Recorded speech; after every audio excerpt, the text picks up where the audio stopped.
Morning mga idol. Mag-aalas 5 na nga pala ng madaling araw. Ito nga pala yung oras ng pagbangon ko. Kailangan ko kasing ihatid yung misis at anak ko. Alas 5 nga pala pasok ng misis ko. Pagkatapos yung anak ko alas 6 ng umaga pasok niya.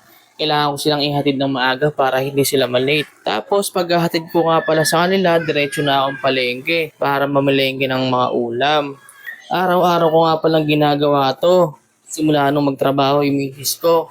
Atid sundo ko na sila para less naman sa pamasahin nila. Para makatipid na rin kami. Sa umaga ko nga lang pala sila na ihahatid kasi pagdating ng hapon, hindi ko na sila masusundo.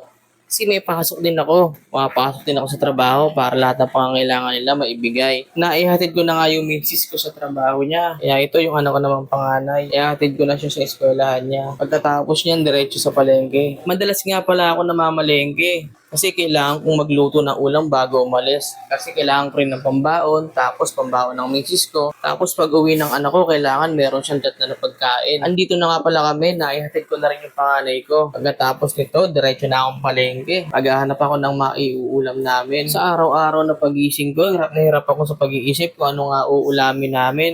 Kasi kung ako ang tatanungin, kahit anong ulam pwede sa akin. Siyempre, gusto ko maging masarap din ang ulam at baon nila. Eto nga, tapos na rin ako magluto dito. Ihatid ko na yung bunso ko.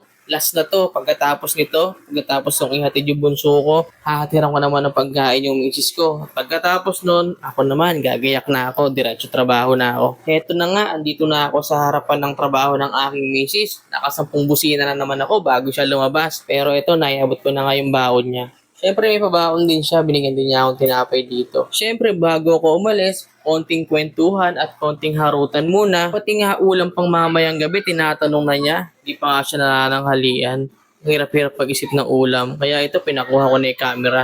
Aalis na kasi ako. Pero ito, pakita muna siya sa camera. Ang ganda-ganda daw niya dito. Ayan, baby. O siya, sige na. Uuwi na ako at gagayak pa ako. Baka malit pa ako sa trabaho. Kailangan ko pang asikasuhin yung sarili ko. Kawawa naman ako. Eto nga, nakagayak na ako. Siyempre, handang-handa na tayo. Kapogi muna tayo ng konti. Aalis na pala ako nito.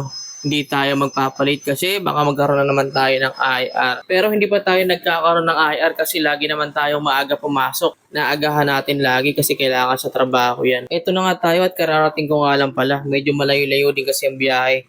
Baliwag to Malolos nga pala biyahe ko. 1 oras din may higit yan kapag ka-traffic. Pero 40 minutes lang yan pagka hindi traffic. Eto nga buong maghapon na naman yan lumipas.